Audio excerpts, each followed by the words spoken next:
কাঁঠাল অঙ্কনের কিছু সহজ পদ্ধতি। এরকম প্রথমে ডিমের মতো বৃত্ত দিব, গোল দিব। গোল দেওয়ার পর এখানে একটু মুছে দিব। তারপরে এখানে একটা গোটার মতো দিব। দেওয়ার পর এখানে একটা পাতা অঙ্কন করব। পাতাটা এরকম শিরা দিয়ে দেব। শিরা দেওয়ার পরে এখানে কিছুটা মুছে দেওয়ার পরে এখানে এরকম পেন্সিল দিয়ে ভাঙে দেব।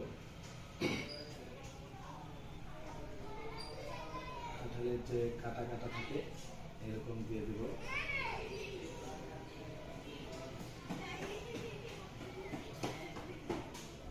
সম্পূর্ণ কাঁঠালে কাটা কাটা দেওয়ার পর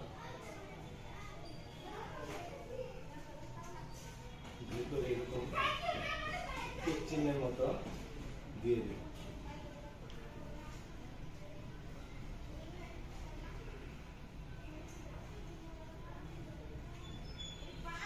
সুন্দর করে টিক চিহ্ন দিলে কাঁঠালটা পুরোপুরি সুন্দর দেখা যাবে।